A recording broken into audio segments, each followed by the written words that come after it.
Well, greetings and salutations, everybody. Welcome back to the best damn movie-related show on the planet Earth, the John Campea Show podcast, coming to you from right here in my quaint, cramped little office here, brought to you in part by our friends at Mint Mobile. I am, of course, your host, John Campea, and it is an awesome honor and privilege, as it is every day, to have you, our international friends, gather around as we talk about our favorite things in the world, movies and movie news, TV and streaming, and all sorts of good things. Not just giving you our opinions, but giving you some information and context so you guys can form your own well-informed opinions, whether they're the same or a little bit different from ours. Once again, this week, I am doing the show from my office. Jonathan Voico, who does the switching normally in the studio, he is out at home taking care of some sick kiddos this week. So I've been in here, and he'll be back soon. I don't know if he'll be back tomorrow or in a couple of days, but he'll be back soon. But fortunately, I'm not alone. Joining me is the delightful Chris Carr. Chris, how you doing? I am doing great. Honestly, it works out kind of nicely that we're working from home in the office and stuff today, because today is Logan Pete's birthday. Oh, happy birthday to Logan. Yeah. Do you guys have anything special planned today? We do. Well, I've been coaching since 7. I coach from 7 to 10, and then I do this. I have a show. I have a class, but then we're going out to dinner at Antonio Lafonso's restaurant in Studio City, and Logan's a huge, Food Network guy, Tournament of Champions guy, so he's so excited to eat her food for the first time. Well, I hope you guys have a wonderful time, and I hope you guys will have a wonderful time joining us here today. Here's how today's show is going to go. We got a bunch of predetermined topics that we're going to go through, and then at the last part of the show, we're going to take your live comments and questions. Now, normally, we also take comments and questions from our beloved YouTube channel members, but Jonathan's not here to run that, so today, unfortunately, we're only going to be taking questions from you guys in the live chat. If you guys have a topic or question in the live chat that you'd like us to address in the show, and it's appropriate to be used on our show, go ahead and use the super chat feature there in the live chat. It will be open for the remainder of the show, and then we will get to that near the end of the show. All right, guys, with all that down, let's jump into it, shall we? And we're going to start off with this. During the Monday Night Football game last night, they announced that they were going to be showing the final trailer for The Marvels. So it was with great interest that I sat down and tuned in. And there are two thoughts that come to me when thinking about last night's trailer. Number one, it's pretty good. It's a pretty good trailer. But number two, it also reeked of desperation. And here's what I mean by that. We'll get to the fact that the trailer was a pretty good trailer in and of itself in a second, but they start off the trailer because, the tracking for opening weekend for this movie is about half of what the original Captain Marvel movie was. I mean, listen, it's projected to get somewhere between $70 and $80 million opening weekend, which most movies would kill to have an opening weekend of $70 to $80 million. But this isn't most movies. This is an MCU film, and it's a film that is kind of a sequel to an original film that made like $150, $160 million in its opening weekend. So that's considered, underperforming, to be fair. I mean, it's not considered a failure, but it's considered underperforming. So they've been trying to change tactics a little bit with how they're approaching their marketing. And they've been giving us a little bit more of the story. I've appreciated that. They've done a few things here and there. But then last night in the final trailer, they come out of the gate and just start off by showing Captain America and Iron Man. Newsflash, neither Captain America nor Iron Man are going to be in this movie. I have not seen the movie, but I feel pretty safe saying that. It would be a great surprise if we find out they are in it, but they're not in it. And it just reeked of member berries. Like, hey guys, remember how great the MCU was? Hey guys, remember how great Endgame was? Wasn't that great? And they just kind of tied it into it a little bit. And I was like, okay, that seems desperate. That seems desperate, which is unfortunate, again, because once you get into the rest of the actual trailer, it's not a bad trailer, actually. As a matter of fact, they do a couple of really good things with the trailer. Number one, they give us more context to the story. Now, I might be misinterpreting it, but the way I interpreted what we saw in the trailers is that, okay, we are now getting various realities are merging, incursions like they talked about in Doctor Strange, the Multiverse of Madness. And I was starting to think that this new accuser might have been another disciple of Thanos. But I'm starting to wonder if she's from the other reality, if she's from another reality where maybe she was the right hand to Thanos or something like that. And in an earlier trailer where we see her say to Captain Marvel, "You took everything from me." Well, maybe it wasn't this universe's Captain Marvel. Maybe it was another one. So they're starting to maybe finally starting to tie in some of the story themes of the movie and of the Marvel Cinematic Universe. So that looked pretty good. We got a little bit of a glimpse of Tessa Thompson as Valkyrie, but she's not the one that comes in through the Bifrost. So we're going to put that on aside for a second. One of the interesting things, though, is that the person comes through the Bifrost, and I have a theory about who it is, okay? So there's two things we know about this person who comes through the Bifrost. By the way, this isn't Photon because in this shot in the trailer, once the person walks by, Photon's sitting behind her. So clearly it's a woman. Clearly it's a black woman. My theory right now, I know some people are saying maybe it's Storm. I don't think it's Storm.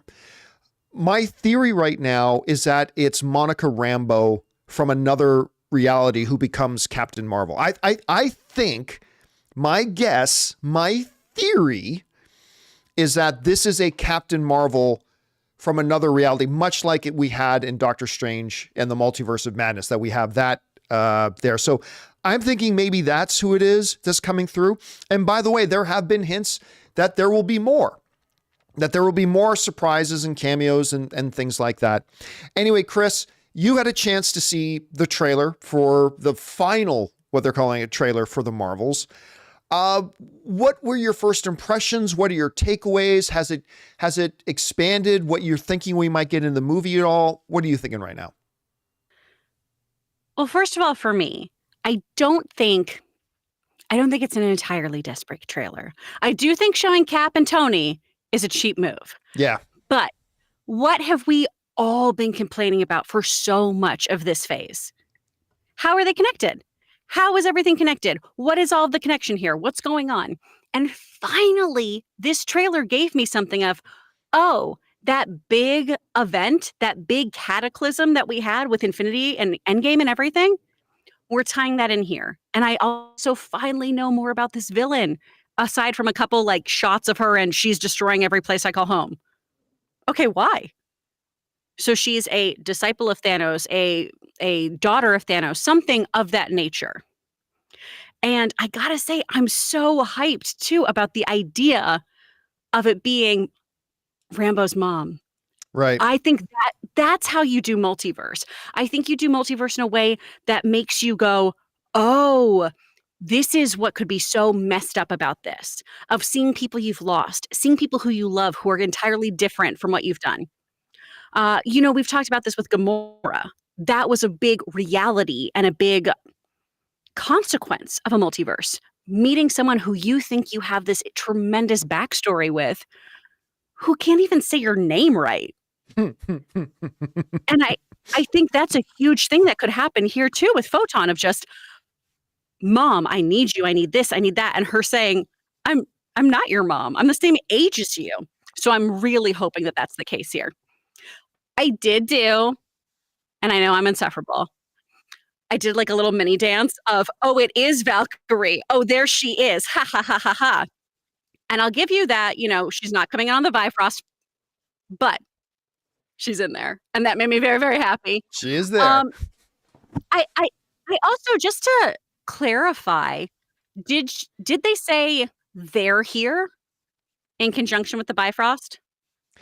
It could be one of those situations where it's creative editing together of various lines from the movies at different times. Yeah. So I'm unclear. And even if it was, I'm not sure that would mean anything, but they do seem to be teasing that there will be other cameos. By the way, the other thing, and I forgot to mention this off top, and I want to know what you think about this. So besides showing Cap and Steve, the titling coming up, will you be there when everything changes? It's like, okay, that was the other part to me that seemed a little bit desperate, saying, guys, the MCU is about to change forever. You got to come and see this. And will it change forever? Because I've seen Marvel do that in trailers before. Yeah, I've seen Marvel do that in trailers before, where they like, oh, this is the ending of the blood, and it's like, no, it's not. And so I don't know. What did you make of that when it says everything's going to change? This is where I had hope for a second, and then I remembered everything we've reported on, where I thought, oh, okay, punched a hole in reality, all of this. Oh my gosh, we're going to close the loop on the multiverse. Right. We're going to get rid of that. But then we have all these reports of our OGs returning, and I'm doubtful that it's for this movie. Maybe it is. Maybe they're just leaking those things out now of like, sure, Robert Downey Jr. would come back if he wants to. But I had that moment of, oh, cool. We're finally going to move on from the multiverse saga. We're going to end that chapter. And then I remembered what the trades have said lately. So there is a little bit of a, if they don't deliver on giving me something tangible, something really epic here, like we get a more definitive thing on mutants, like we have the Fantastic Four show up, like we have multiverse more tunneled in, I'm not really into it. Yeah, and the other thing too is, of course, we've got Secret Wars coming, and you can't close off the multiverse loop until Secret Wars is here. So unless they change directions, but who knows? What does when everything changes mean? I don't know. We'll find out. I'm sure we're only a couple of days away. I got my tickets. I'm going to go see it on Thursday. So me too. Here's hoping it's better than the marketing campaign has been. Again, I didn't think that. Listen, you take away the Steve and Tony thing in the beginning, and that little titling of gotta be there when everything changes. You take that out, and I actually think it's a pretty solid little trailer. But it just doesn't feel right the way they're handling it right now. Yeah. All right, guys. With that down, let's move on to this, shall we? Last night, I scampered myself off to my local AMC theater so I could go see the first Screen Unseen, which is AMC's version of a mystery screening, right? You pay $5, go to the movie theater, and you're going to see an upcoming movie that's not out in theaters yet. You don't know what it's going to be. Now, I've gone to a couple of these at Regal, and I got burned both times by like piddly little movies that nobody wanted to see, and they were just kind of thrown in there. And I said, look, this one better be either Marvel's or Next Goal Wins. Because if it's anything other than those two, and it's just some limited release, little indie film that nobody otherwise was going to go see, I'm going to be pretty disappointed. Now, I thought there was a slight probability that it was going to be the Marvels, but when the last trailer played before the movie started was the Marvels, I knew it was going to be the Marvels. So I'm like, it better be Next Goal Wins. And sure enough, the movie they played for the first AMC Screen Unseen is Next Goal Wins. Not the Marvels, but actually a pretty good get for them. The new Taika Waititi film. All right. Let me say this up front. I, as many of you guys may know, am a massive Taika Waititi fan. He is a brilliant, one of our generation's best, an Academy Award winning filmmaker. Whether you look back at his stuff like Hunt for the Wilder People, you're looking at stuff like What We Do in the Shadows, the movie, his Academy Award winning thing in Jojo Rabbit, which is like one of the best films I've seen in the past 10 years. Whether it's like one of the best comic book movies ever made in Thor Ragnarok, and what he did with Mandalorian, the work he did on Mandalorian, he's incredible. Now, Thor Love and Thunder was a bit of a step down, off day. Everybody has an off day at the office. So I've been really kind of enthusiastic and excited to see this new movie of his, Next Goal Wins. It's not great. And I'll tell you what else. With all the platitudes I just gave Taika Waititi, and I worship the guy. I think he's amazing. This was not a well-directed movie either. Now, I was talking to Chris a bit before the show started today, and I mentioned it just shocked me because it felt like, it's the same way I kind of felt watching Five Nights at Freddy's. It's like, I feel like I'm watching somebody who's directing a movie for the very first time in their life. And that's what Next Goal Wins. Like, I would have sworn that maybe Taika Waititi was a producer on it, but he's the director of the film, and it's not a well-directed film. Let me talk about some of the positives. There are a few really good laugh out loud moments. Not many, but there are a couple. the characters, if you've watched the trailers for Next Goal Wins, yeah, you might get the sense that these are going to be really lovable characters that, you know, we're going to fall in love with and we're going to enjoy. And you know what? We do. The characters are infinitely likable. They're incredibly endearing. They find a place in your heart right away. And that's an important big thing for a movie like this. And they do. I found myself loving the characters and I wanted to cheer for them. The problem is, as a comedy, there wasn't enough laughs. It had some really good ones, but not enough.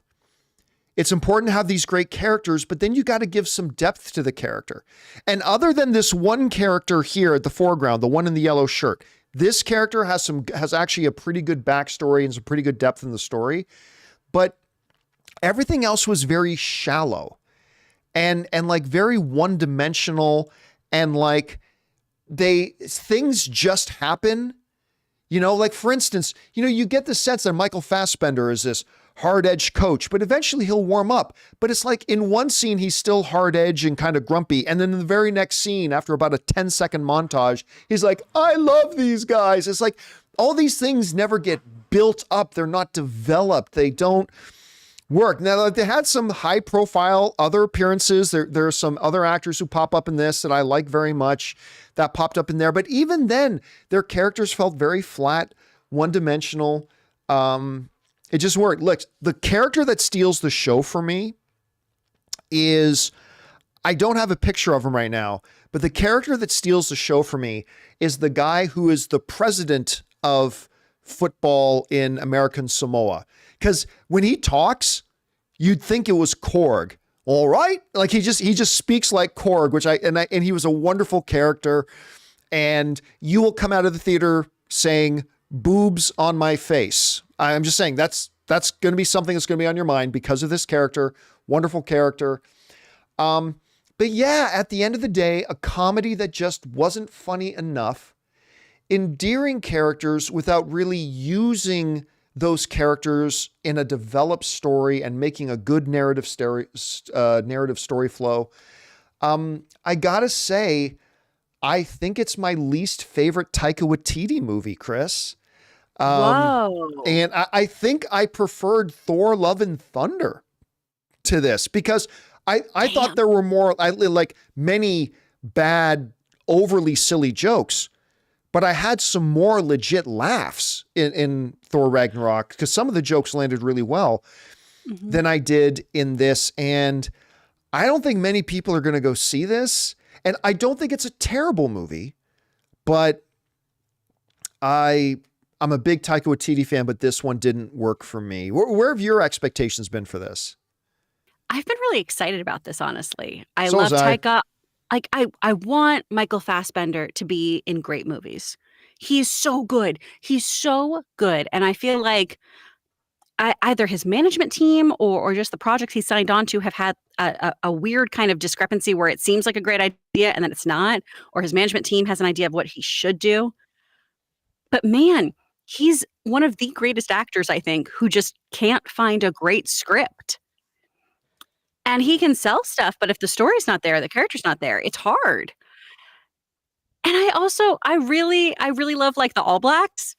I love watching them do the haka. Yeah, they have, and this team has their own version of the haka in it. This American Samoa soccer team has like their own version. By the way, I learned a lot in this movie. For instance, I didn't know there was a difference between Samoa and American Samoa. I did not know that. I did not know that American Samoa only has a population of 57,000 people. I did not know that. It was actually, I learned some pretty cool things in it. Like, that's why I said it's not a terrible movie. There are some enjoyable things there, just not enough. Yeah, that's a shame to hear. I'm still going to probably see it. I'm going to be honest, especially because Logan is a huge Taika fan. We're really big fans too of Our Flag Means Death, and so we've loved watching him act lately. I just wish, because we were talking about the show before the show started. I wish that he would, I don't know, get back to that kind of comedy that really worked for him. It seems like he's just getting zanier, weirder. more hashtag so random, kind of that early aughts humor, as opposed to some of the just really clever stuff that I remember seeing in What We Do in Shadows, in some of his earlier work, and some of the heartbreaking things that he could balance with humor, like Jojo Rabbit. Maybe this is more of what he wants to do. Maybe it's more of these kind of light, fair things, but I'll have to see it for myself. Here's how I would make a distinction between it. It felt like when you go back to What We Do in the Shadows, like the movie, not the TV show. Yeah. I felt like Taika's brand was a sober zaniness. Starting in Thor: Love and Thunder, it became a drunk zaniness. And I think he's got to get his zaniness back to a state of sobriety, because that's just when it clicked better. It's just when it worked better. So, yeah. So whatever. I mean, again, I don't think it's terrible. I think that when you have a movie that has characters you love, it makes it a lot easier for audiences to walk out liking the film. And I think there will be audiences that like this film. I hope there are. There was too many weaknesses in it and not enough of that good stuff to make it something that I can then recommend to people to go see. Anyway, that's just my thoughts on that, guys. I hope you guys have a chance to go see it. And if you do go see Next Goal Wins, please let me know what you guys thought about it. All right, guys, with that down, we still got to talk about the actor strike, because, at one point a few weeks ago, I was saying, hey, the Actors Guild is sabotaging these negotiations. Well, now it's the studios, and we're going to talk about that in a second. Also, the Blade director seems to have been implying that the next Blade movie, the upcoming Blade movie with Mahershala Ali, is going to be rated R, but I hate to be a wet blanket, but that might not be the case. Anyway, we're going to talk about that and a whole bunch more, but before we do, we're going to take a quick second and thank a couple of sponsors of today's episode of the John Campea Show podcast, our friends at Fume and Rocket Money. We want to take a second to thank a sponsor of this video, Fume. Quitting cold turkey is great in theory, but you and I both know it's way more difficult than that. And that's why there's a better way to break your bad habits. We're not talking about some fake online promises. We're talking about our sponsor, Fume. And they look at the problem in a different way. Instead of a drastic, uncomfortable change, why not just remove the bad from your habit? Fume is an innovative, award-winning flavor-aired device that does just that. See, instead of vapor, Fume uses flavored air. Instead of electronics, Fume is completely natural. And instead of harmful chemicals, Fume uses delicious flavors. You get it. Instead of bad, Fume is good. It's a habit you're free to enjoy and makes replacing your bad habit easy. I personally didn't know what to expect when I first got my Fume. I mean, I've never liked vapes, but my goodness, the taste. The first time I tried it, I was completely sold on it. It was incredible. Stopping is something we all put off because it's hard, but switching to Fume is easy, enjoyable, and even fun. Fume has served over 150,000 customers and has thousands of success stories, and there's no reason that can't be you. You gotta try the new Solano Fume. It's made with a premium walnut barrel and an onyx-coated mouthpiece that has a slightly softer finish. Start the holidays off right with the good habit by going to tryfume.com/Campea and getting the Journey Pack today. Fume is giving listeners of the show 20% off until December 1st when they use my code Campea to help make starting the good habit that much easier. So start the good habit at tryfume.com/Campea to save an additional 20% off the Journey Pack today until December 1st and 10% off year-round.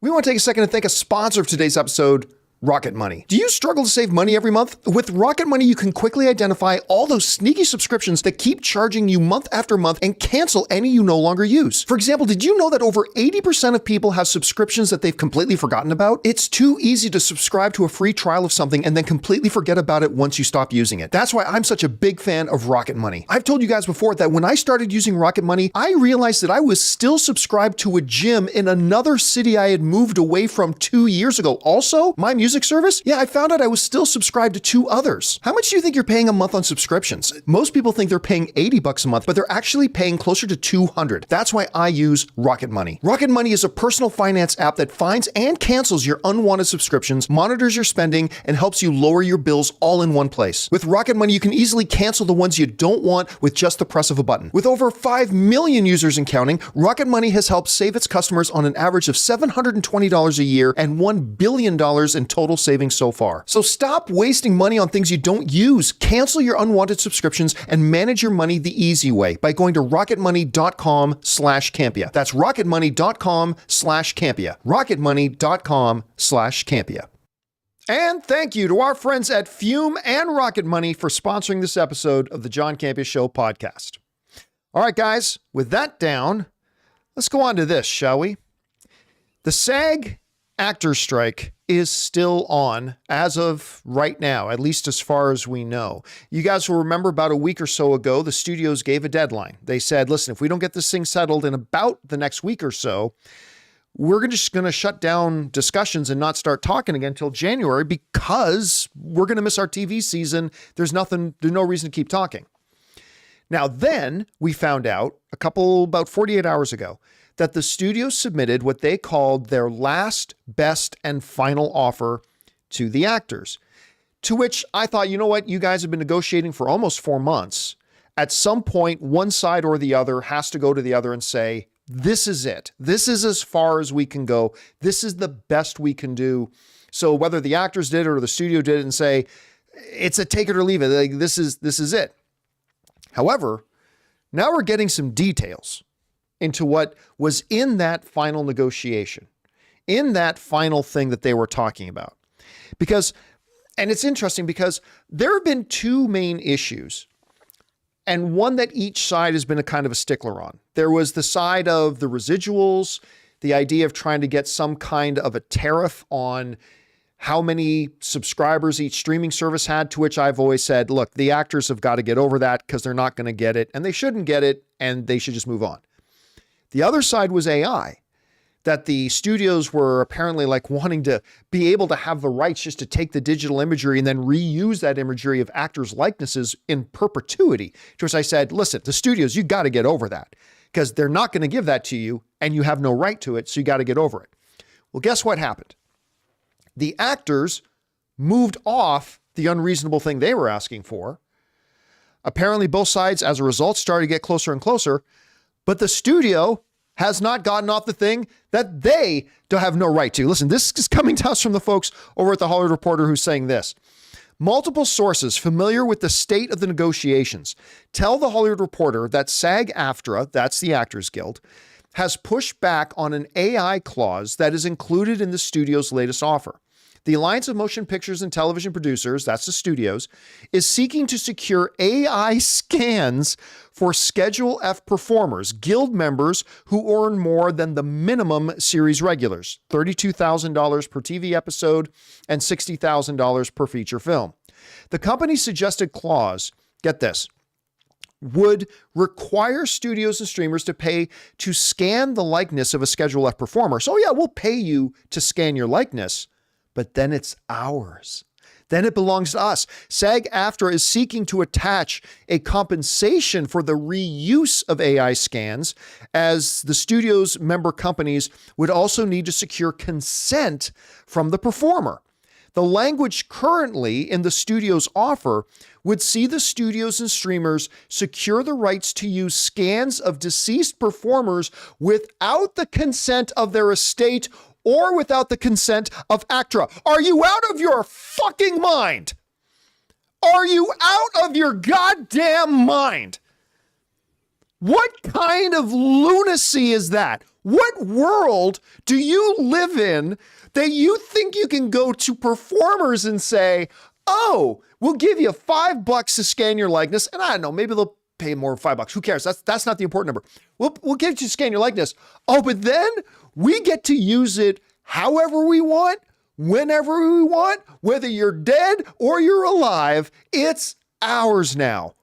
What world do these studio heads think they live in that, number one, the actors would ever agree to such a thing?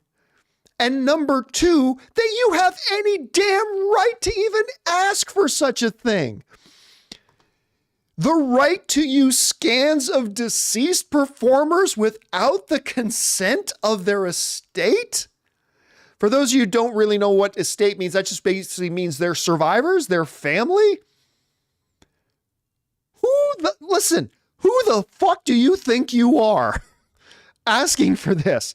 Now, listen, I've gotten into a lot of trouble with some people because I don't look at things black and white. I'm not like, well, the actors are right on everything, or the studios are right on everything. Look, I've been somebody who I look at each individual issue, and I've said before, hey, you know what? In this issue, the actors got a point. And hey, you know what? On this issue, the studios have a point, or whatever. They've worked through a lot of those issues. They've gotten over some major hurdles. Apparently, even the residual issue, they've gotten over. But I've said for weeks now that the issue on the studio side that they've got to get off their ass is this whole idea of the ability to use AI to recreate the imagery of performers in the union without compensation and without consent. Like this is, I don't know if you guys remember a while ago, I lost my shit when I found out that Fran Drescher went into a bargaining room after months of negotiation, said, oh yeah, and we want a tariff on all the subscribers you have. Like, that was the most fucking ridiculous thing ever. Oh wait, it's not the most fucking ridiculous thing ever, because this is now the most fucking ridiculous thing ever.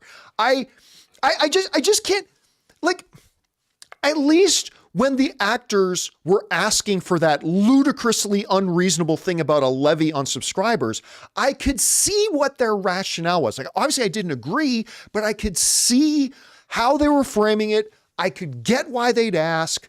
I mean, you can at least, whether you agree with it or disagree with it, you can go, okay, I can see what you're going for, but come on.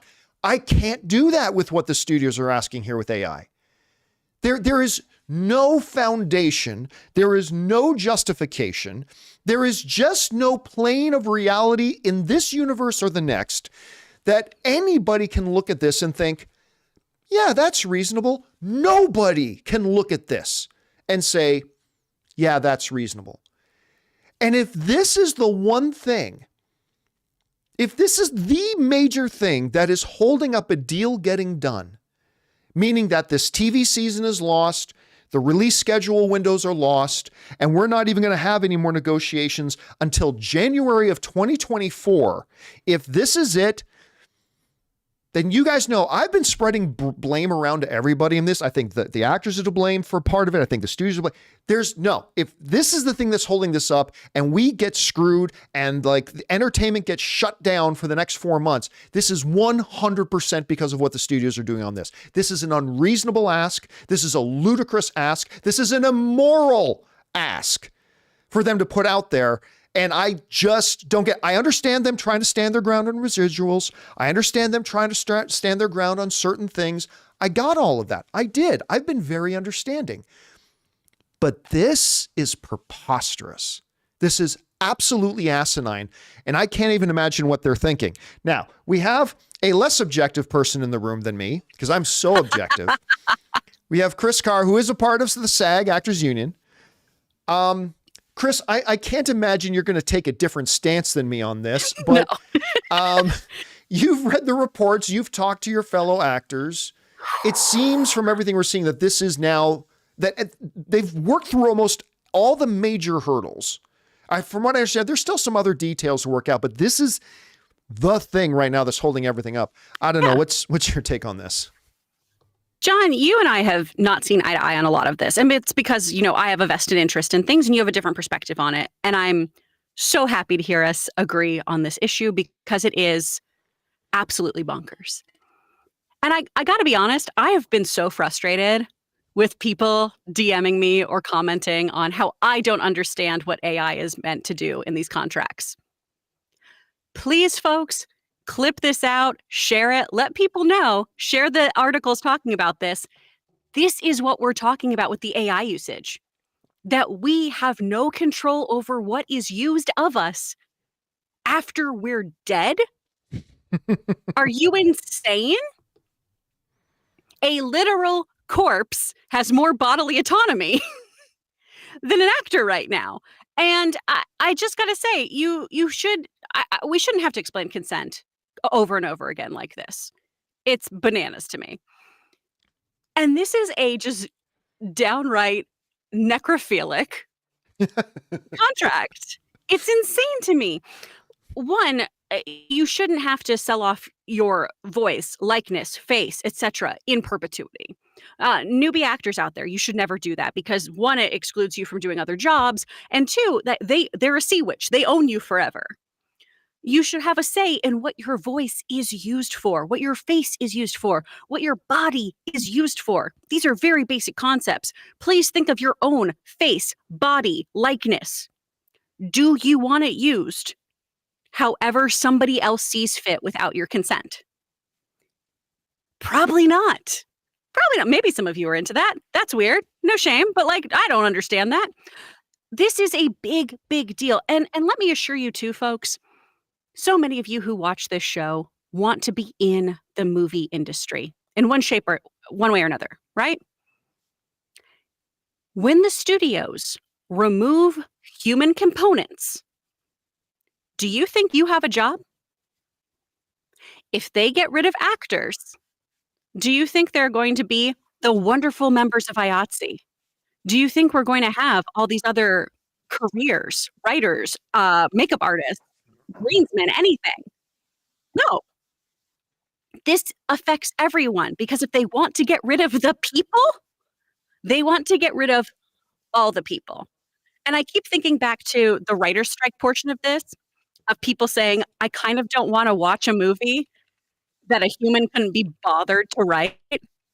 Like, I don't want to watch that story. I don't know if I want to watch stories that a human couldn't be bothered to act in. I'm just so floored and over this entire situation. And truly, it is the greed of the studios right now. You can feel however you want about residuals or some of the other demands here. This one is absolutely fucking ludicrous. And to think that it's okay to give somebody just carte blanche of what to do with you is wild. You and I are not in the same team if you disagree on this. Yeah, again, there have been a lot of issues on the table. Some I've agreed with the studios on a couple of the issues. I've agreed with the actors on many of them. But this one, there's no gray area. There's absolutely no gray area. Now, one of our viewers in the live chat is asking a question that I think a lot of people probably ask. It's like, well, I don't get it. Why don't the studios then just use non-union actors? There's three reasons for that. And Chris, feel free to add a fourth.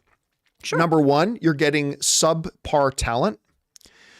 Number two, the other unions are not going to look fondly at that. There's going to be a lot of other union workers that will refuse to work on any project that is using non-union actors, including a lot of directors and stuff like that. But number three, anybody who wants to be an actor, they want to be in the union at some point. And if you act in a movie that is a struck property, then you will never get into the union. The union will never let you in. So there's a lot of different reasons. Chris, I don't know if you would have anything to add to that. My only caveat on that is, we all start out as non-union actors. And so there is amazing non-union talent out there. What worries me, because again, this is a working class issue, is that you will be taken advantage of. You get taken advantage of in such ridiculous ways. And it's the same thing I think about with all workers. You're entitled to breaks. You're entitled to lunch breaks. You're entitled to having water. You're entitled to having food when you're working an 18-hour day. You're entitled to being paid properly. You're entitled to having your voice used correctly. And sorry, I'm going to keep using voice and things like that because that's mostly my purview, right? I don't do a lot of on camera. And let's call a spade about that too. Because I've been very lucky during this strike as somebody who mostly does, industrial voiceovers and video games and things like that. But that's my big concern is if you are somebody who wants to be an actor or is an actor and you just start agreeing to all of these things, you are going to just be taken so advantage of. And that breaks my heart. Yeah. So they're coming down to the deadline now about, it's probably the next 24 hours that they've got to get a deal done or this whole thing is going to be sidetracked until January. And if it does at this point, it will be completely the studio's fault at this point. This is a ridiculous demand they're asking for and they got to let it go. They just got to let it go. And otherwise, because I'll tell you what, I don't think it's not just a matter of, I understand why the actors don't want to budge on this. I 100% believe the actors cannot budge on this. It's not that I'd understand if they can't. I mean, they can't. You absolutely cannot give in on this. And I don't know what the fuck the studios are thinking on this level. Anyway, we'll see how things evolve over the next 24 hours. All right, guys, with that down, let's move on to this, shall we? You know, there's reportedly, Ray may not believe it. Ray's right outside that door right now.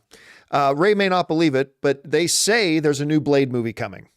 They've been through several sets of directors, several sets of writers, on again, off again. It's now been 4 years. Before the show started, Chris, Ray pulled up the video of Kevin Feige on stage and bringing out Mahershala Ali. And I'm like, what year was this? And Ray's like, 2019. 4 years ago. And here we still are with no Blade movie. Now, there's been a lot of talk about whether or not Blade should be rated R. And Kevin Feige, a couple of years ago, came out to be very clear with everybody. Blade will not be rated R.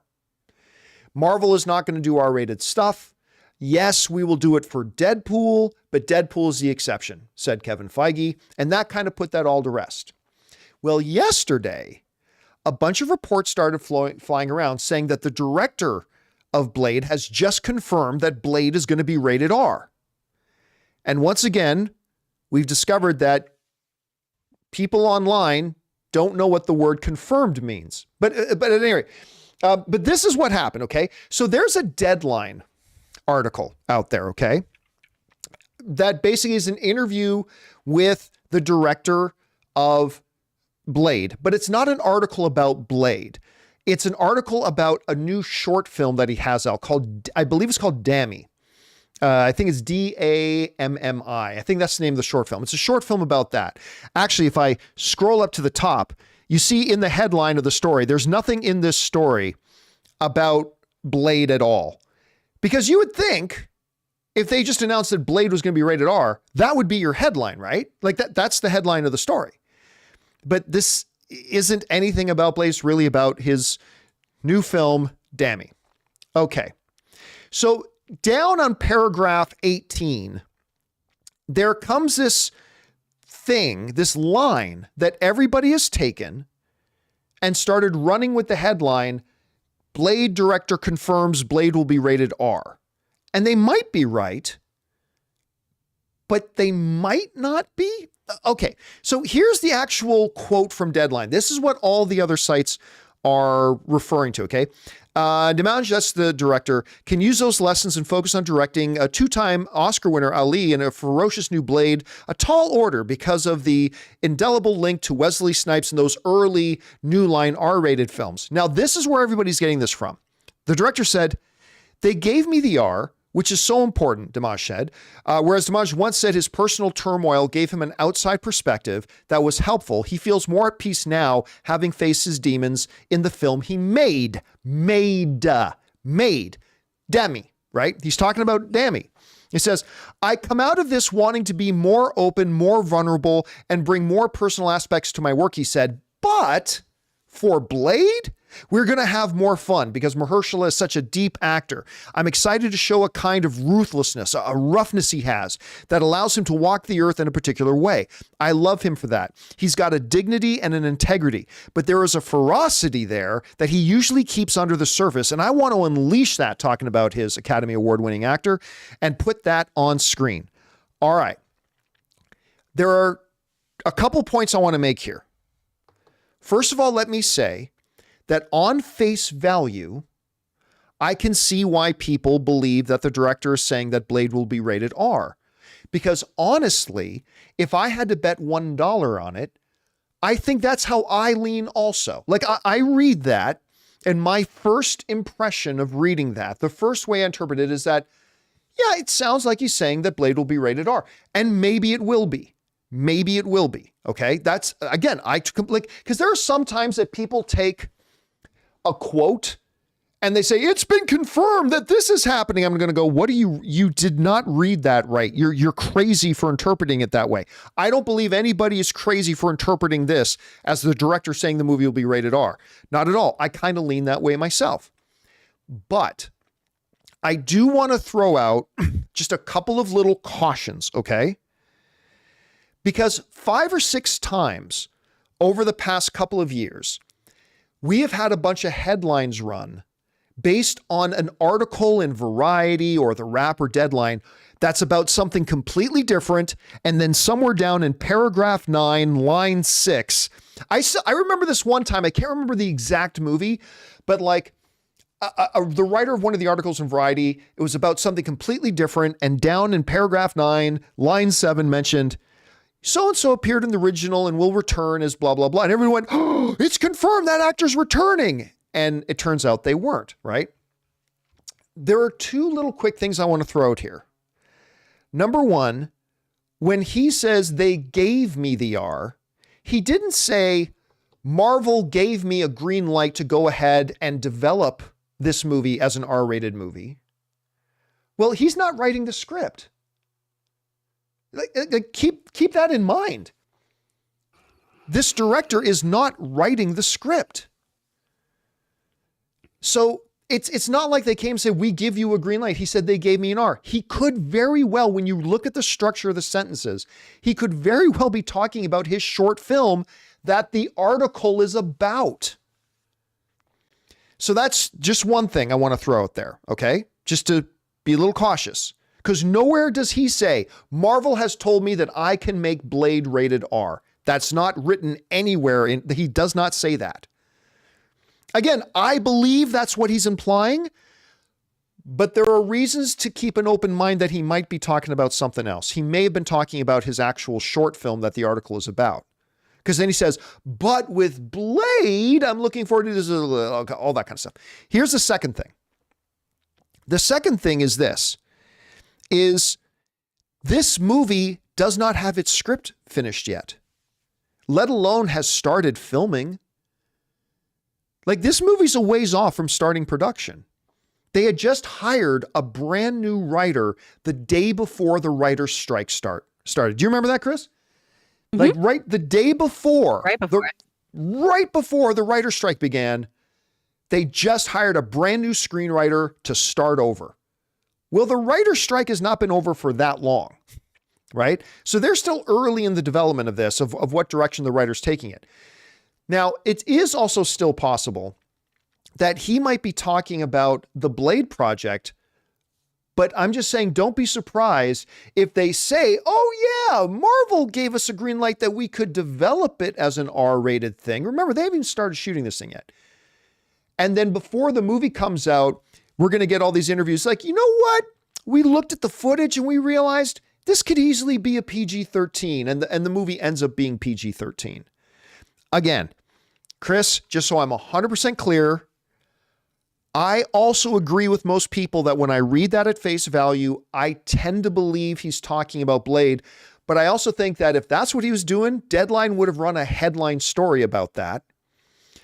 I also think there is a possibility, however unlikely, that he may have been talking about specifically comparing and contrasting his short film with Blade that he's about to do. And the last thing is, guys, this script isn't even done yet. And the movie hasn't been shot yet. So nobody can say, we can confirm that this movie is rated R. So do I believe it's going to be rated R? I kind of do. I'm just warning everybody, don't act all shocked if 9 months from now we find out Blade is going to be PG-13 and everybody's going to go, but Marvel said it was going to be rated R. Actually, Marvel hasn't said that yet. So I'm just trying to be as literal as possible here. I don't know, Chris, you read the article. You saw what it said. I mean, it could very well be that Kevin Feige has changed his mind over the last couple of years. That he's like, you know what? The way Deadpool's coming together, it's looking awesome. Let's give an R rating a go with Blade. I don't know, maybe that's possible. How are you interpreting all this? We talked before the show, and I just don't know why you have to take the wind out of my sails, my guy. I mean, because it was, context, maybe. Because there is a lot of past tense, present tense, syntax issues in this article about, wait, which thing are we talking about? The thing that's made, the thing you're making? Where are we at? Either way, I do want to reiterate that Blade doesn't have to be a hard R to be good. The R rating encompasses intense, gratuitous violence, adult activity, sexually oriented nudity, that sort of thing. Which, like, if that's what you need for your vampire movie to be good, there's a slew of them that you can go see.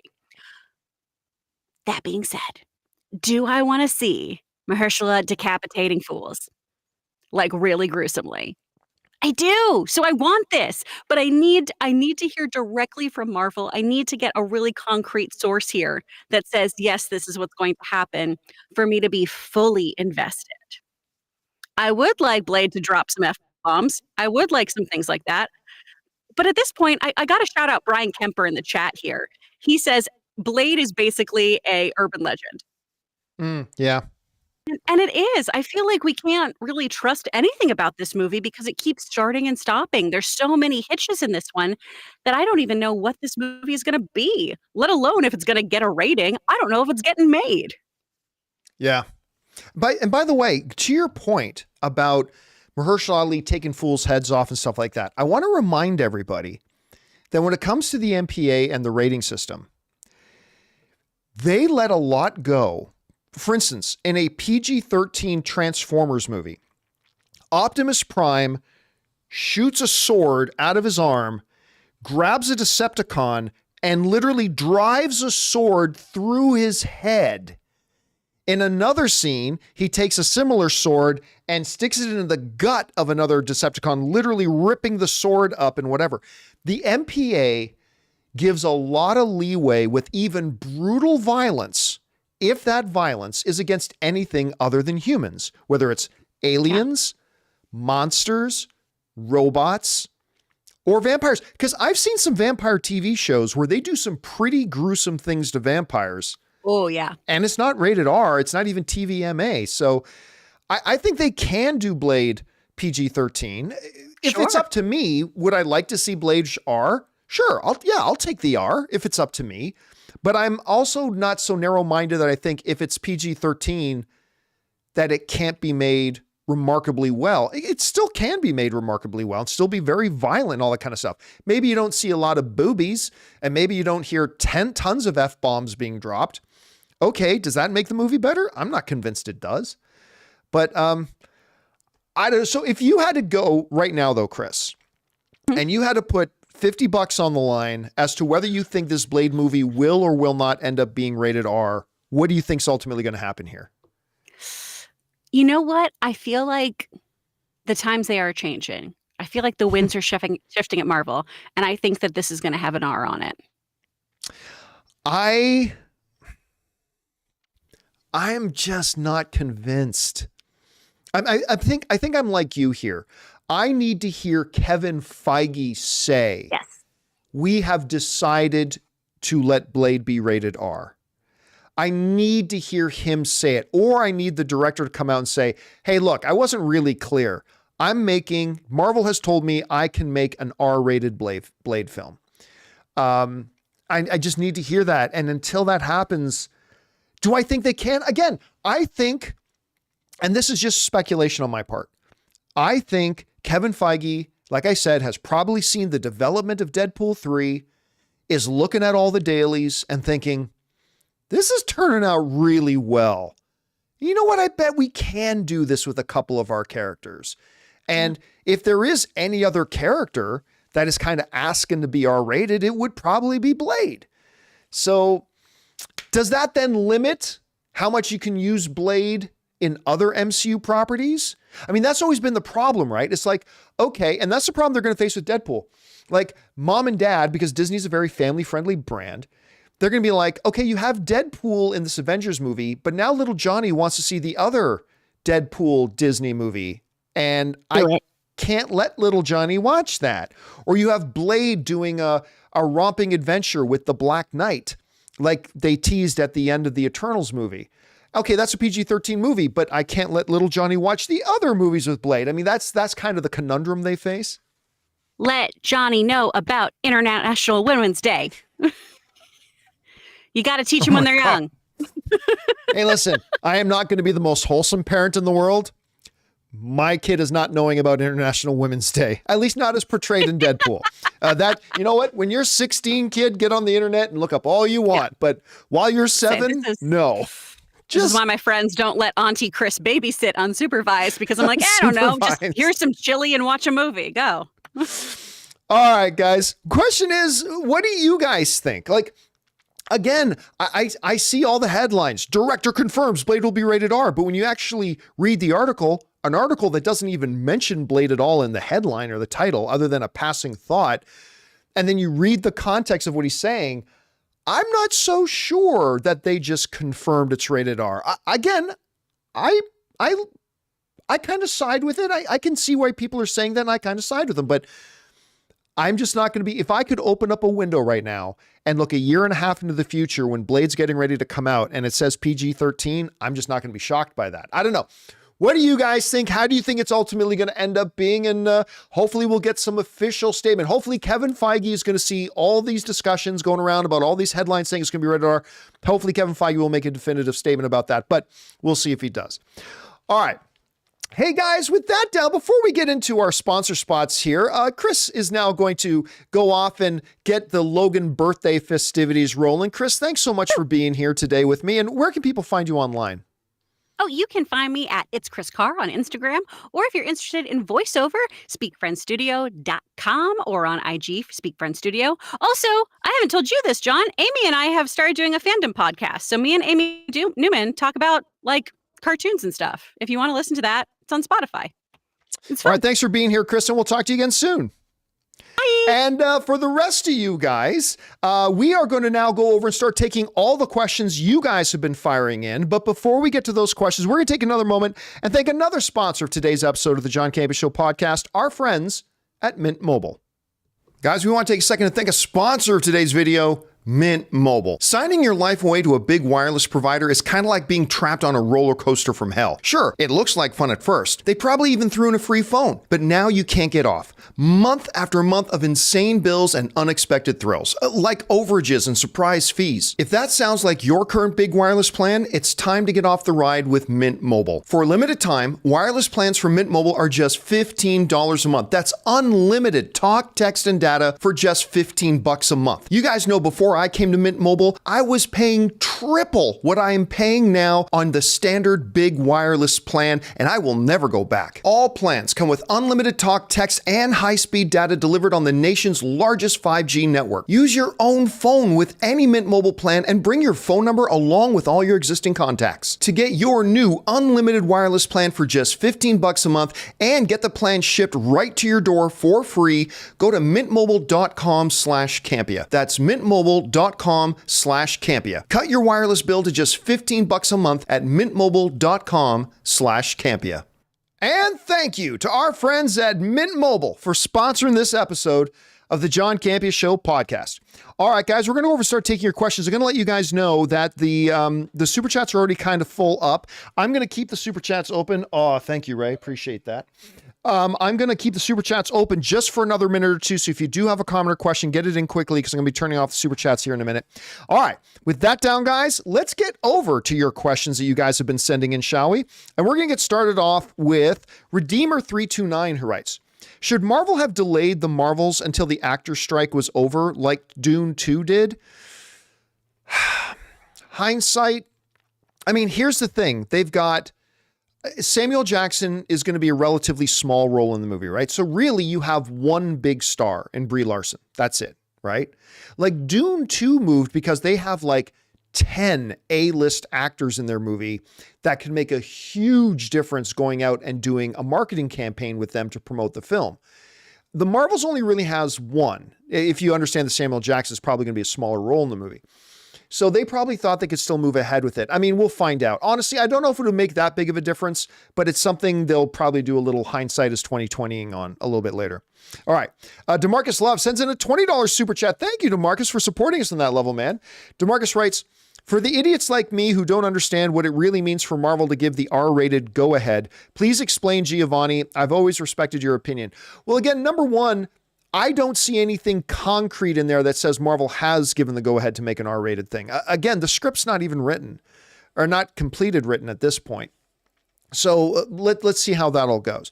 But it would mark a really big departure for Marvel from what they have said before. Kevin Feige has explicitly said, we're not going to do R-rated stuff except for Deadpool, right? Been very clear about that.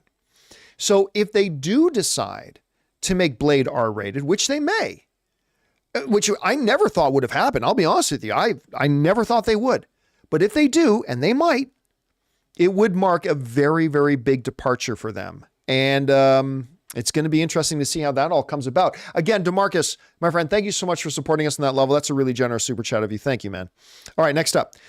Cassidy Kelly writes, the new Marvels trailer looks badass. The surprise black woman with Monica at the end of the trailer could be Storm. I effing hope so. Can't wait. I listen, I'm not going to say it's impossible it could be Storm, but why would we believe it's Storm? Like, what narratively would bring Storm into this galactic conflict, right? So I don't think it's Storm. I think the more likely possibility, like I said earlier, is that it's Photon's mom. It's Monica Rambeau as Captain Marvel, as we saw her in Doctor Strange, The Multiverse of Madness. I think that's the more likely scenario, but it could be somebody else. And hey, listen, I ain't going to say Storm's impossible. I just think that's pretty unlikely at this point. All right. Next up, we got Cord Wiley, who also sends in a $20 super chat. Thank you, Cord. Appreciate that, man. Writes, hey, John and crew, longtime listener, first-time chatter here. Good to have you here, Cord. I've been listening since 2020 and love the news and entertainment you all provide. Thank you so much, man. Especially you, Ray. You hear that, Ray? Anyway, thank y'all. Well, thank you for that, Cord, and I'll make sure Ray gets that message again. And thank you for supporting our channel on that level, man. Really appreciate that. All right. Next up, Shamrock Vibes writes, as of now, the Beatles' new song has been viewed over 21 million times on YouTube. It's incredible when we think about it. Tickets booked for the Marvels. Yeah, I mean, I've had a lot of people writing to me actually talking about, you know, the Beatles thing that's going on. And this makes me very unpopular with a couple of my friends, including Scott Mance. I'm not actually a big Beatles fan. I know it's weird. I don't hate the Beatles. Don't get me wrong by any stretch. They certainly have some songs I really like, but especially as somebody who grew up playing in a lot of bands, which I have, I am actually not a big Beatles fan. So I actually haven't paid much attention to that whole storyline, which is really weird. And Todd is saying in the live chat, Stones are better. I'm actually more of a Stones guy than I am a Beatles guy. Not that I think the Stones are the greatest band of all time, but I have them up on that God level more than the Beatles. But that, again, that's just me. All right. Next up, Raymond Verada writes, did you see the trailer for Marky Mark's The Family Plan? I saw it pop up on my YouTube feed, but I didn't have a chance to watch it. It's a mashup of True Lies, Jason Bourne with the stars of the genre, Mark and Michelle Monaghan. I love Michelle Monaghan, actually. I think she's great. I did not see that. I really like Mark Wahlberg in a lot of movies. I don't like him in some others, but this looks like the type of thing that he could excel in. So I haven't had a chance to watch the trailer yet. It sounds good to me, so I'm definitely going to check it out. Thanks for that, Raymond. All right, CJ Rebirth writes, Arwen, if you want him, come and claim him. That is a great line. That, by the way, is not in the original Lord of the Rings books. Like, I remember a lot of people who were crying, hey, the Lord of the Rings show on Amazon isn't just like the books. Do you want to go into all the ways Peter Jackson's iterations were also not in the books? That is a great line from the movie. I love that moment in the film, but it's not in the books. Actually, Arwen doesn't even have that role in the movie, in the book. She plays a completely different kind of role. Anyway, Seconds from Disaster writes, if everything is resolved in the Loki finale, think we could see him go to the timeline he was pruned from and visit Thor. Thor 5 could take place there. I mean, listen, there's a lot of ifs and maybes about this finale. And I highly doubt, because they don't seem to do this, I highly doubt they're going to resolve everything in the finale. I, for one, am very interested in seeing Thor and Loki reunite again. Remember, the last time Thor saw Loki, Loki basically sacrificed himself trying to save Thor and to assassinate Thanos.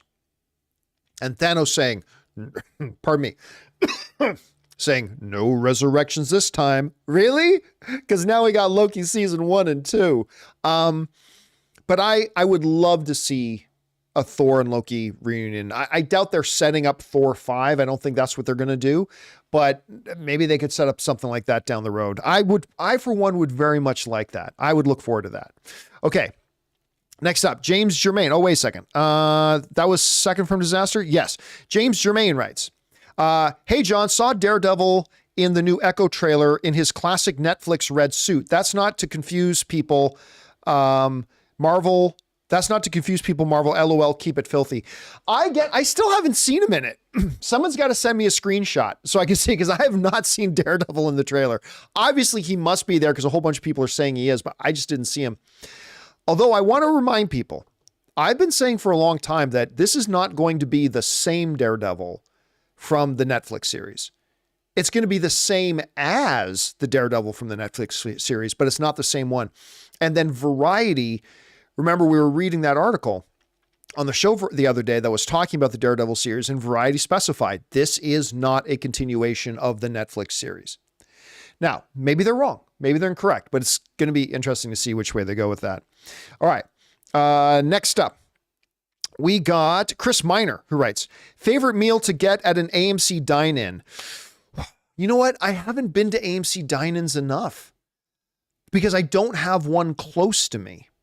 That's my problem. I don't have one close to me. So I've gone to an AMC dine-in 3 or 4 times. And I know every time I've ordered off the menu, I've enjoyed what I've got, but I can't remember what I got. I might have actually had, you know what? I think at one, there was like a prime rib slider, if I'm not mistaken. But yeah, I honestly, because I just haven't gone enough because I don't have one near me. But every time I've had a chance to go, I've always enjoyed the experience. All right, next up. Connie Jules writes, in October, I met an idol of mine, David F. Sandberg. That's cool. At a Q&A screening of Lights Out. And he's exactly the same humble guy he displays on his YouTube.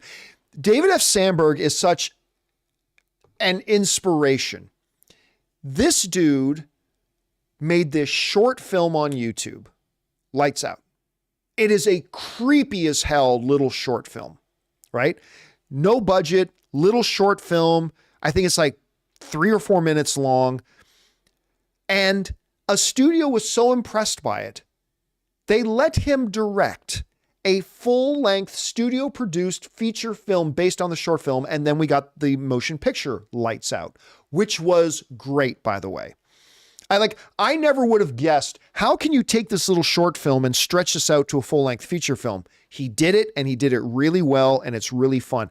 And then that just started this now very well-established directing career he has. So he is an inspiring story, man. Really inspiring story. All right, next up. Wesley Cunningham writes, 1 of 2. So if everything gets negotiated, pay, conditions, residuals, anything, except for the AI consents / usage, etc., then what is the AMPT's endgame?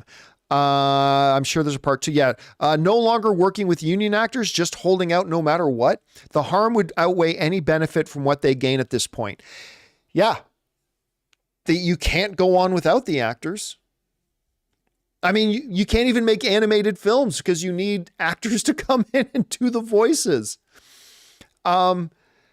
They're just, not only are they asking for something completely immoral and completely ridiculous and completely out of bounds, they're willing to sink the entire industry to do it. Or at least they're posturing like they're willing to sink the entire industry to do it. They have got to go back to the actors union and say, all right, look, you gave up on the residuals thing. We'll give up on the AI thing. Let's get a deal done. And then you know what? Come back and revisit it again in 3 years. These deals are only for 3 years. So just say, okay, fine. Like if there's something really deep and important in there for the studios, fine. Say to the actors, look, we think there's a future importance in this, but we'll give it up now, but we want to sit down and revisit this in 3 years. Then do that in 3 years. For now, get the damn industry back to work, man. I don't understand the studios on this. It's just ridiculous. All right. Carlos Quideza writes, Next Goal Wins was unbearable in my opinion. I had to walk out after 30 minutes. The humor was really cringy. A bunch of it was. Some of it was really good. There were legitimate 2 or 3 moments in the film that I was honestly laughing out loud. But that's 2 or 3 moments over an hour and 45 minutes. I didn't think it was unbearable. Again, I thought the characters were extremely likable and endearing. I was very charmed by the characters. But yeah, I think it's my least favorite Taika Waititi movie. I don't think it's a very good movie. I wouldn't call it unbearable, but I didn't think it was a very good movie. But I think there are going to be a bunch of people that do like it though, just because the characters are so charming, but we'll see. All right. Next up, we got Quantum of Zen writes, enjoyed Screen Unseen. Why didn't AMC promote it? Well, AMC did promote it. I got at least 3 emails from AMC about Screen Unseen. It's not something you pay multi-million dollars to do a national television ad campaign for. But they sent out a whole bunch of emails.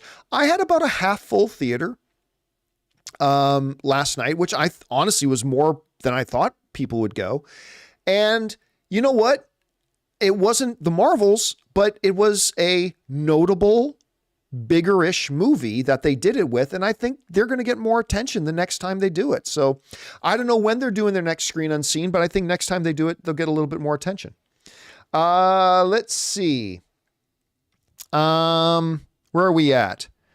We are at Danny Sanchez, who writes, I thought the Trolls 3 was lazy, least favorite. I don't think Trolls 3 hasn't even come out yet, has it? Did I miss it? I didn't think it came out yet. Maybe I'm wrong. All right, next up.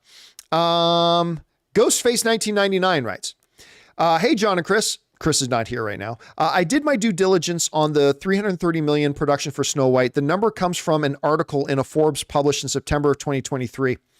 Well, then they won't reprint that. There's not a production budget of $330 million on a Snow White movie. There's just no way Disney would ever think that movie, even if the movie's great and wonderful, there's no way they think that Snow White movie is going to be $1 billion film or anything like that. There's no way.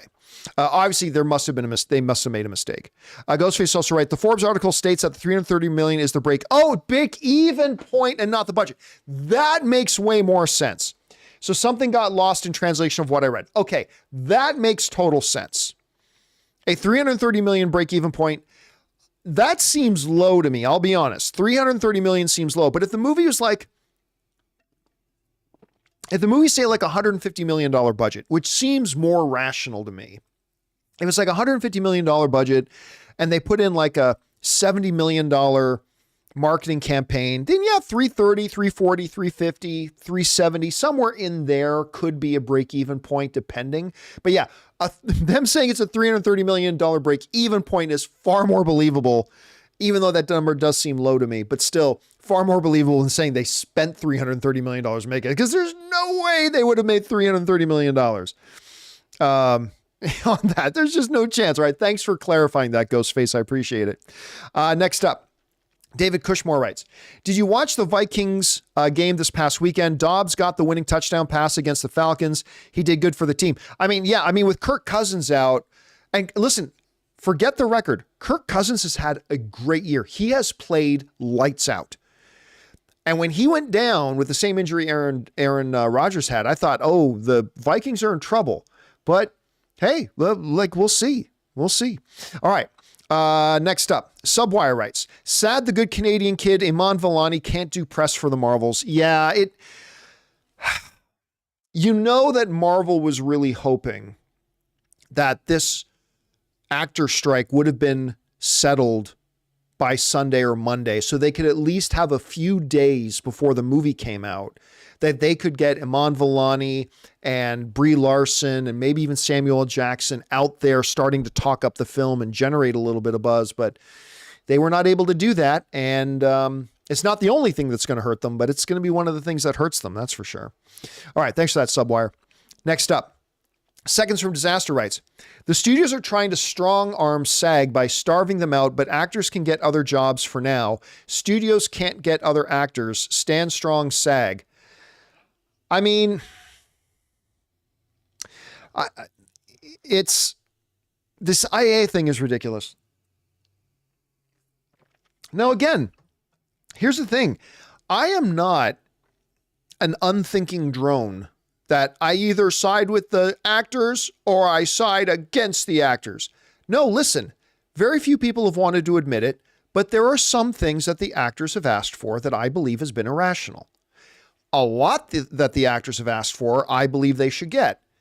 But some of the things, and I've found myself on an island many times that if I ever say, unless I'm 100% beside the actors, then I'm against the actors. Fuck you with your little simpleton minds. No, but on this issue of the AI thing, there's no excuse. There is no excuse for what the studios are trying to push past here. They've got to let this go. And I completely believe that the actors need to hold the line on this issue because this issue could really screw them over. Other things, I do not think they should have hold the line on. Like the residuals thing, no, they were asking for something that was ridiculous in my opinion. And maybe one or two other issues too. And maybe there are even a couple of issues that I think they were right to ask for, but they shouldn't like kill themselves over trying to get it. But this AI issue, they got to hold the line. They got to hold the line because they're really screwing themselves if they don't. And I am on this particular issue. I don't know what the hell the studios think they're trying to pull because it's ridiculous. All right, next up. Gus's gas station movie reviews.fart writes, glad to be your go-to standard for rumors and bad info, but you can trust me when I say that Taylor Swift is actually a TVA variant escaped from another universe ruled by Sasquatches. You know, it is crazy. Ann and I were just talking about this last night. Taylor Swift has been very, very popular for a long time. It is crazy the height of her popularity right now. Like, I just saw that by the way, I've never watched a single episode of Dancing with the Stars in my life. Not that there's anything wrong with that. If you watch Dancing with the Stars, that's great. I'm just saying I never have. But I just saw a news story today that Dancing with the Stars is going to do like an entire Taylor Swift night. Like, unless I read that wrong, but I think they're going to do an entire Taylor Swift themed thing. It's like, okay. That's really weird, but it's crazy how popular she is right now. All right. Oh, and by the way, that was Gus's gas station. All right, next up. Free Metroid Hat sends in a $20 super chat. Thank you, Free Metroid, for supporting us on that level, man. And Free Metroid writes, hey, John and crew, what do you think some of your top video games you like? Okay, what do you think some of your top video games you like to be a show or movie have not been done yet? Honestly, very few, if any. I think games are made to be games for the most part. Obviously, there are some exceptions. Last of Us, my God, so good.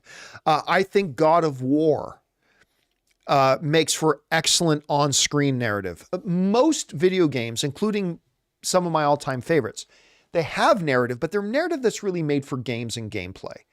So like when you're talking about me and my all-time favorite games, like my all-time favorite games are X-Wing versus TIE Fighter, which obviously we already have Star Wars. One of my all-time favorite games, many of you not even heard of it, but is Day of the Tentacle. Let me know in the live chat if you guys have ever heard of or play. No, for not heard of. Let me know in the live chat. Just say yes or no if you've played Day of the Tentacle. Day of the Tentacle, it's an old game. It's an old LucasArts game. It's one of the funniest games I've ever played. I love that game. Todd Kaepernick has played it. That's right. John A.M. has played it. Joseph Suarez, a whole bunch of people, actually more people than I thought are saying they've played it. Day of the Tentacle is awesome. And then, some of my they tried to do a World of Warcraft. That hasn't worked. Baldur's Gate 3 is maybe the greatest video game of all time. I'm playing that right now. Almost done. Maybe you could turn that. But honestly, yeah, for the most part, games are made to be games. And there are a few exceptions, but not many. So I don't really have many that I think, oh, they got to turn this game into a movie. Like, not many of them at any rate. Marcus Y is saying Centipede. Yeah, make Centipede into it. All right. Next up.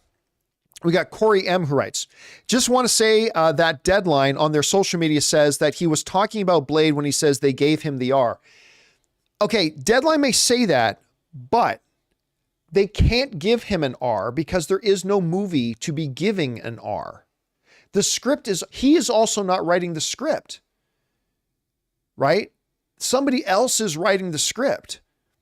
So it's really not up to the director if it's rated R. They got to see, again, there's just too many dangling threads here. Again, if I had to put $1 on it right now, I would say, yeah, I interpret it as him saying that Blade, they're going to go for the R, but I wouldn't put $500 on that. And even if he is saying that, he's not confirming the movie will be rated R. Because we could flash forward a year and a half from now and go, oh yeah, Marvel said, hey, do whatever you wanted to do. And it turns out the movie we made didn't need to be rated R and it's PG-13. I'm just saying, nowhere in that article, because you're seeing a lot of headlines saying, Blade director confirms Blade will be rated R. And no, it doesn't. No, it does not. It just doesn't. At most, and I even think this is a little bit iffy, at most, the director is saying that I've heard they're going to kind of loosen the chains and say, hey, go ahead and make it R if you'd like.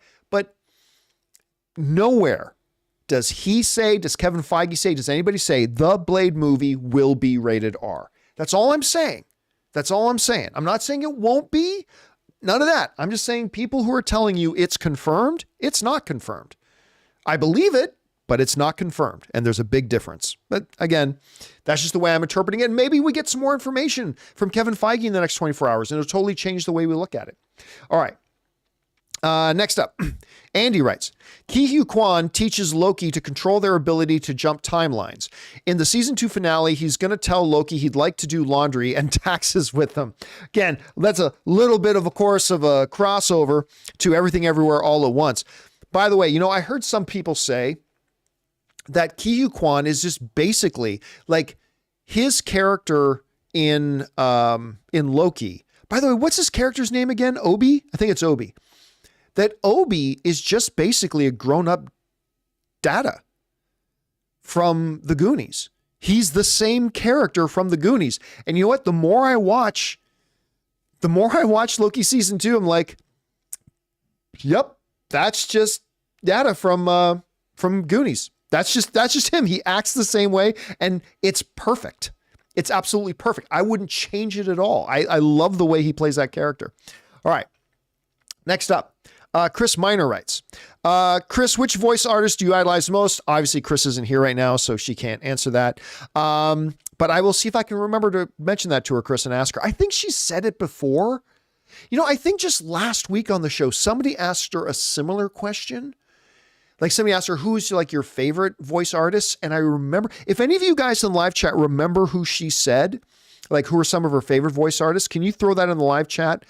Yeah, she did mention Tara Strong. That's right. Ron H is saying she did mention Tara Strong.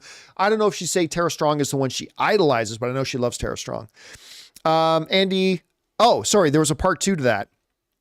And he says Nemesis, but also a reminder of Snow's past. Oh, he put that in the wrong order. Okay, Andy writes, finish reading The Ballad of Songbirds and Snakes. It fleshes out Snow and makes me relook at his relationship with Katniss, where she's more than his nemesis, but also a reminder of Snow's past. I kind of dig it a little bit. I'm not a big on the idea of doing prequel stuff, but I kind of dig the idea of taking somebody that we've only ever known as a villain. We've been introduced to them when they've already gone over the edge, right? And they've already become evil. There's something cool about finding out what took them there. What made them that way? And I like the fact that the trailers we've seen for the new Hunger Games has given us a little bit of that he did not start out as this completely morally corrupt, ruthless guy. Something made him that way. And the idea that it gives us a little bit of a better idea about how and why he interacts with Katniss the way he did in the main Hunger Games films, that's intriguing to me. I'm getting more and more curious to see this Hunger Games movie, I got to admit. All right. Red One Real Talk writes, I totally forgot The Marvels is releasing this week. While the last trailer piqued my interest, it feels too soon, too late. It feels too soon, too late. Not quite sure what you mean by that, but listen, I remember a few weeks ago, somebody wrote into me to say, John, I bought my tickets for The Marvels, and the theater that I bought my tickets in is practically empty. And I remember saying, listen, I'm not surprised because I didn't even know the tickets were on sale. I had no idea the tickets were even on sale. And you know what? With all the distractions, with the fact that there's an actor strike, with the fact that none of these actors have been able to get out and get their faces out there to say, hey guys, our movie's opening. I think there are probably a lot of people who don't even realize that the Marvels are opening up this week. I'm not saying that as an excuse for why it's tracking to not do great opening weekend. I'm just saying, I don't think you're alone. I think there are probably a bunch of people that are going to find out, wait a minute, the Marvels opens this week? Like, I think there's going to be a bunch of people that feel that way, but we'll see. All right. Next up, we've got, that was Red One. Next up, our final question of the day comes to us from Quantum of Zen, who writes, no bet on Blade being R till we hear it from Feige. I completely agree. Like, again, do I read that article and does it make me think, oh, he's saying he's going to make this movie to be rated R? Yes, I do. I agree.